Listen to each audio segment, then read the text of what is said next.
This is Bernita Reed. I'm here at Alamo Music Center with Mr. James Edwards, and I'm in San Antonio. It is November the 18th, 2017. I would like to start with him introducing himself and saying where he was born, when he was born. My name is James C. Edwards. I was born in Goliad County. Welcome to San Antonio, Texas, to Alamo Music Center on today's date, as you said, November the 18th, 2017. 2017. Thank you. You're welcome. We'll come back just a little bit. Okay. All right.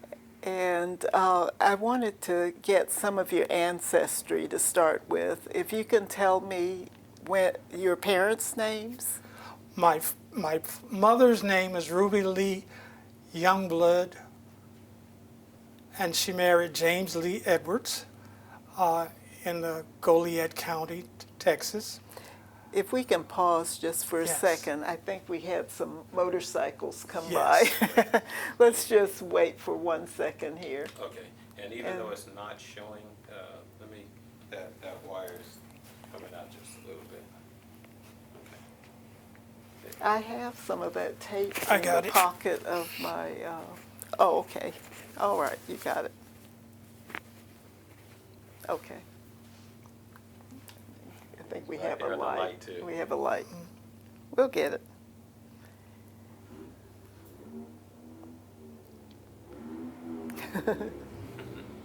Motorcycle Club. Okay. They're coming down for the nightlife now. Okay, that's okay. You'll hear a little bit of San Antonio in the background. Tell me again your parents' names. My mother's name is Ruby Lee Youngblood.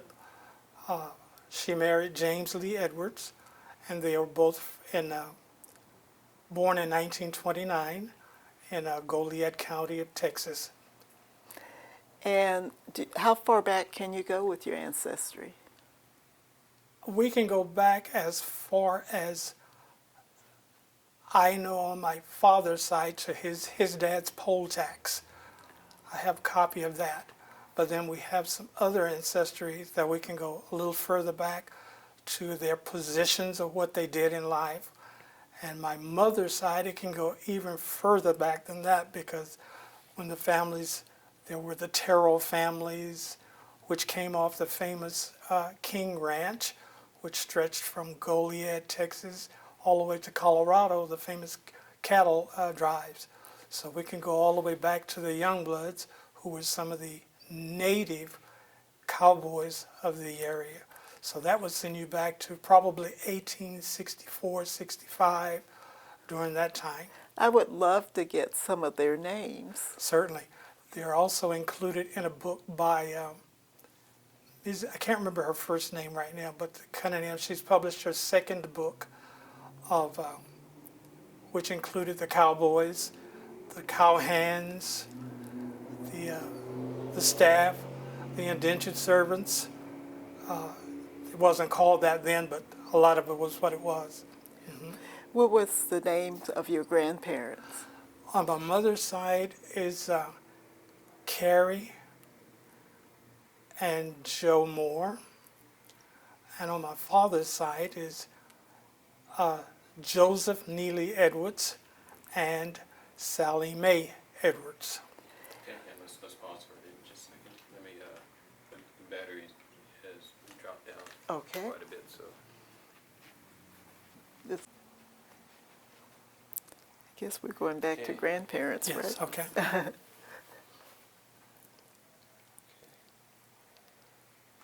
All right, I'm ready. Okay. I wanted to go back to your grandparents and Okay. have you tell their names. Okay, Joe Moore, Joe Denver Moore, and Carrie Moore.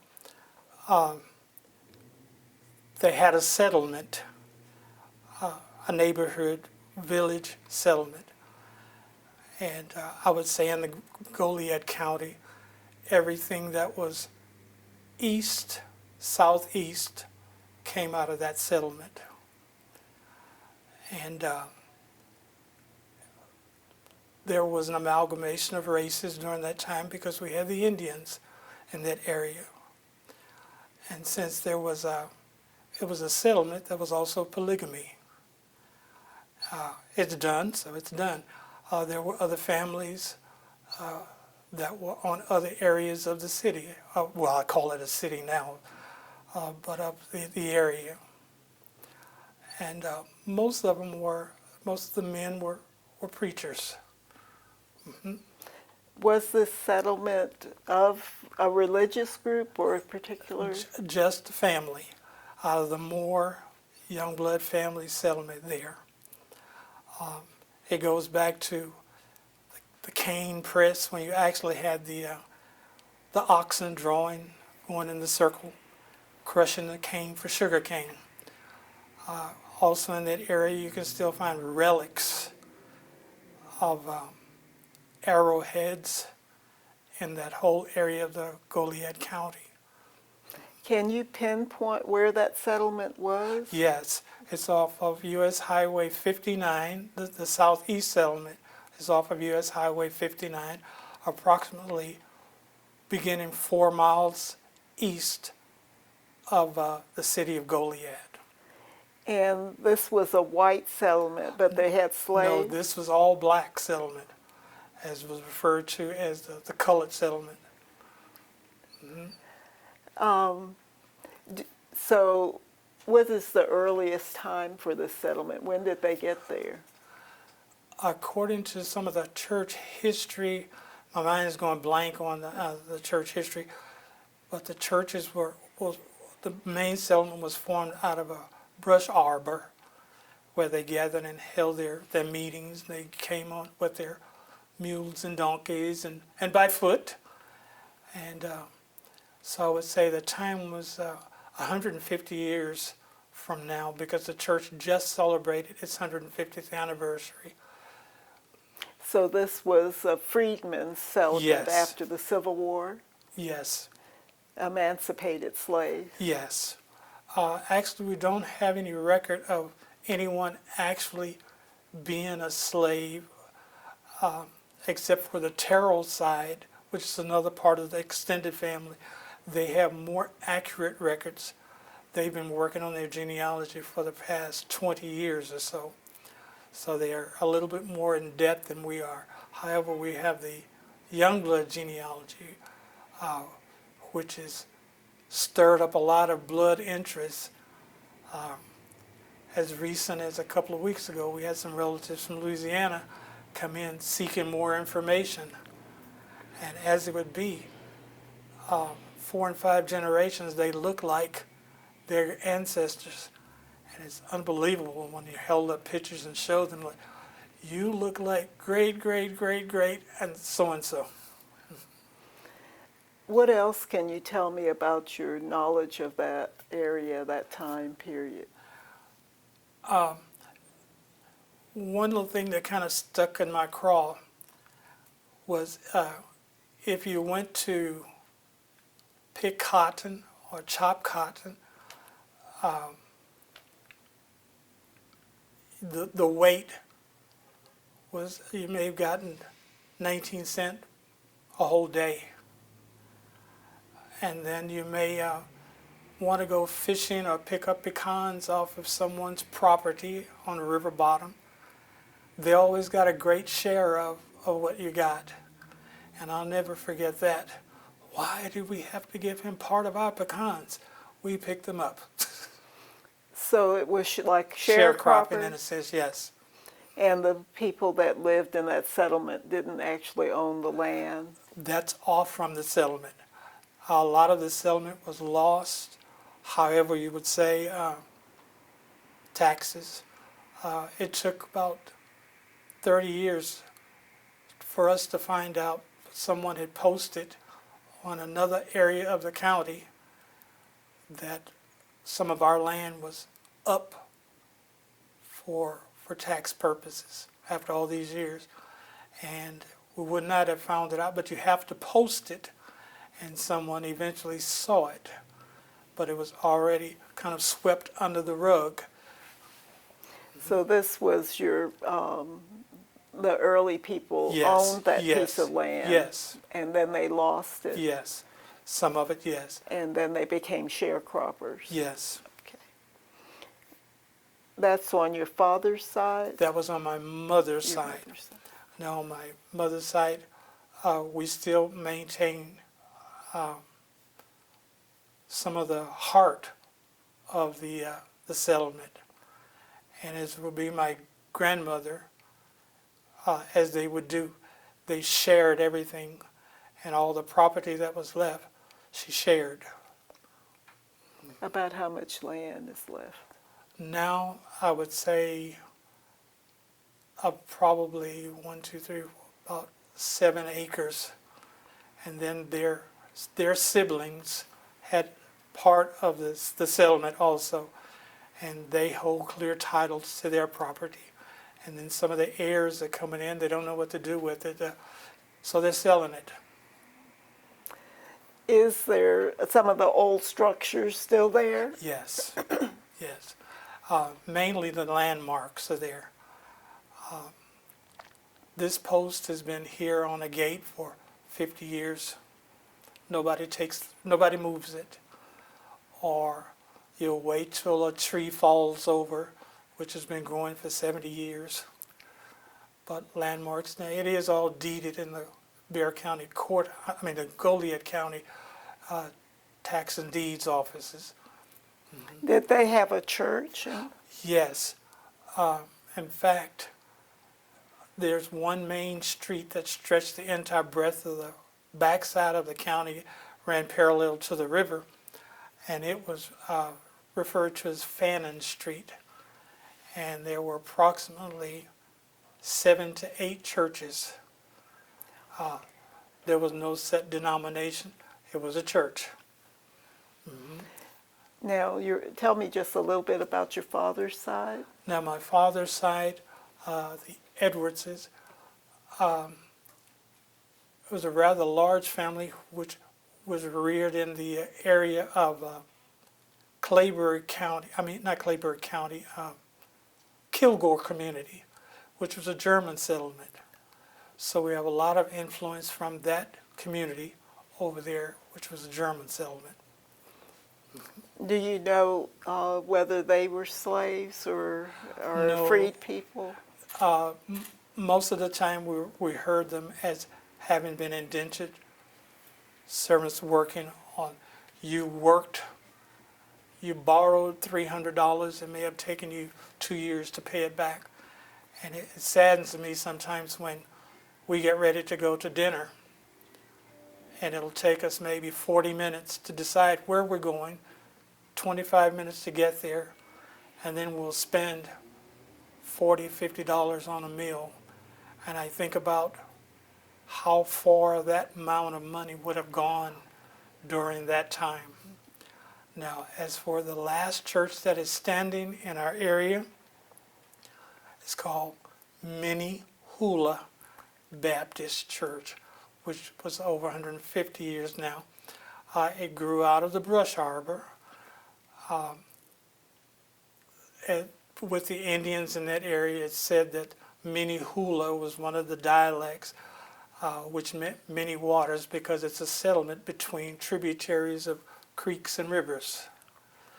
And so it still stands today. My baby brother was the last pastor in our immediate family, and it's now been moved from the brush arbor to the top of the hill, still yet on the settlement property, which has been deeded over to the church at this time. But it all grew from that 150 years or so back then. So when you step foot on the top of the hill, that area was known as the Mini-Wee. Nobody knows for certain what Mini-Wee is, but it comes from Minihula, I'm sure. Just like people said, Kumbaya was not a language, it was just a dialect of saying, come by here. So those idioms, so it could have been something from there. What was the pastor of that church's name? Our baby brother's name was Ronald G. Edwards, and he grew up to be a young little minister as he was growing up. as my sister reminded me, that he passed because his job was finished. He started early. So as a young boy going to Sunday school and whatnot, he was our little pastor. Come on, let's go, let's go. Yes. And your family were mainly farmers? No, they had professions. We lived off the land, yes. We didn't waste, and it was such a great experience to go hunting at night or hunting during the day, or what was known as hog killing weather, when all the community would come together and everybody would contribute to the slaying of the hog and the curing of the meat, the smoking of the ham, the stuffing of the sausages. Or if you killed a deer, it was shared with neighbors. Or if you made homemade wine, it was shared. My feet may still have a little purple on them as a child from stomping the grapes in the vats. Eggs and chickens and things like that, rural things, growing your own vegetables. So this is part of it was our lifestyle. And what were their professions that they had? You had, some of them went off to be, you could be a school teacher at an early age. And many of them having been ministers' daughters and etc. Their musical knowledge. They all played a keyboard of some sort. Beautiful harmonies that would just take you away. And So music ran in your family? yes, yes. Church was held in the home. You had prayer meetings in your home. You had general meetings if someone was in need of something. They'd gather in the kitchen, and men would take their hats off before they entered the house, and the ladies would come and share. Childbirth. I was delivered by a midwife. Many people in the area were delivered by midwives. General undertaker. We had the broomsmith, the blacksmith, all these people that helped the community grow. Do you know the midwife's name that delivered you? Yes, her name was Hattie Rooney. Rooney? Rooney, Hattie Rooney. That's Wait, no. That was her sister. Mine was Lizzie Taylor. Lizzie Taylor. There was the two. And what about the education that you received and your family received? Were they literate? Yes, we all knew how to read before we went to school.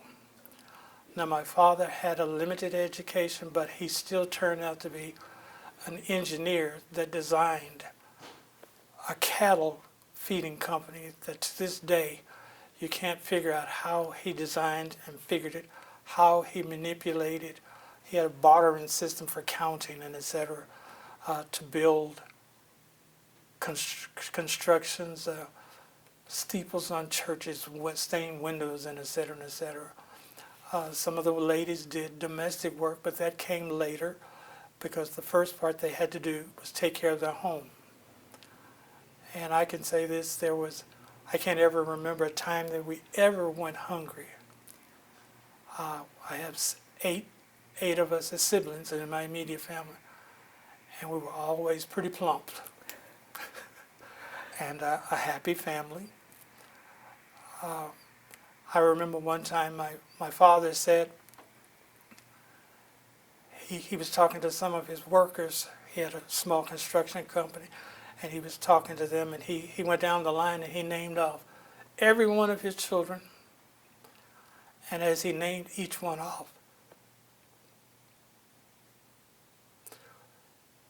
he was just as proud of every one as the other one. So out of the 8, no one got any more love than the other one. Tell me the names of your siblings. I'm number one. I'm James, and then my second brother is Joe, which also named after a grandfather. My third brother is Eddie, who was named after our grandmother, who was named Eddie Lucretia Youngblood. And then there is my sibling Sally, who's named after our grandmother on my dad's side, Sally Mae. And then there's Annette Renee. And then there is Darrell Wayne Edwards. And then there was Ronald Glenn, Sheila Edwards. Ronald Glenn and then Sheila. Sheila's the baby. We have never let her grow up. And all these people now are, with the exception of two who passed, two were pastors, and all the rest are alive and well and bossing each other. Who were the two pastors? Darrell Wayne Edwards, he pastored the Fannin Street United Methodist Church there in Goliad. And then my other brother was Ronald Glenn Edwards, who was the last pastor in the family that pastored the Minnehaha Baptist Church. Now there are lots of other ministers and musicians in the family. It's just an overflowing family of sound and word. What is your earliest memory of the music in your family? Was my mother singing. My first memory was hearing her sing. And then my dad had a favorite little song called Running Bear. And as a kid, we used to fight for his chest. He had his special day on Sunday evenings to relax. He didn't do anything on Sunday except relax. And we'd fight for his chest and listen at the vibrations come out of his chest as he sung. And then my mother, she'd get a little high voice, and it would get higher and higher and higher. All those great songs that she knew. And in fact, when she became ill in the latter years of our life, in her hymnals that she had, every song had a special note on it. And then the greatest memory of her, we flew back from El Paso, Texas, and everybody was rushed on the plane. And she, as we ascended and got above the clouds and saw the rays from the sun, she began to sing, How Great Thou Art. And the entire plane just, wow. Nobody ordered any liquor. Babies stopped crying. The whole, so she sung it probably 2 or 3 times, all verses. What was that first song you heard her sing that you remember? One of the main ones that I can remember her singing was Kentucky Babe. Skeeters and Muhammad on the honeysuckle vine, sleep, Kentucky Babe. And then there was another one she sang was Mississippi. M-I-double-S, humpback, on down the line. And a few years back, I had a student to sing that. And it was a great moment right here in this hall. Did anyone play an instrument? Yes. It was understood if you came out of James Lee and Ruby Lee's house, you had to go through band. And everybody chose a band instrument. And my father was such a innovative person. If we didn't have something, he'd build it. I think we had the first steam room. He built it. And then the musical instruments. All those grandmothers, sisters, they all had to play a musical instrument. And as recent as 2 or 3 months ago, I got an electric bellow pump organ. And I always wanted one. And I've slowly been working on it because my grandmother and her sisters all had them. And to hear what's known as contralto voices, as Marian Anderson, they had such wonderful voices. And then you would hear the the heels on the floors of the church, tapping out a rhythm. You can't capture those anymore. Did you take music lessons? Oh yes, I've had music and I've been teaching here for 45 years. And if I look back now, the students will come back and, I can't remember how many generations they brought their kids back. I went, I don't want you, but I'll do my best to help them. But I think I've now had 7 doctors in music come back. They've traveled the world, and Okay. so it's been an interesting life musically here. I need to get a little bit of the history of the musicians that have been involved with here and This location. at this Okay. location. They're saying that we're going to have to do things at a different time. Yes. Okay. Are you going and then we can stay, or we all have to go? Okay. He said 6:30, Okay. so we're right at it. Okay. Mhm. Okay. But Okay. musicians that have come through here, I was always honored when I'd hear a black musician come in. You could always usually figure out that style, that twang they had. And my favorite was Clifford's Honk Tonk Scott. You know something? We aren't going to do this justice. I am overjoyed to have gotten your family history a little bit this time, but I'll be back. Okay. And we'll get it then, if you're okay with that. It's fine. Okay? Because I don't want to pay just a little bit of attention to this, okay? Thank you. Are you okay with that? I'm fine. Okay. Thank you. Thank you. Okay.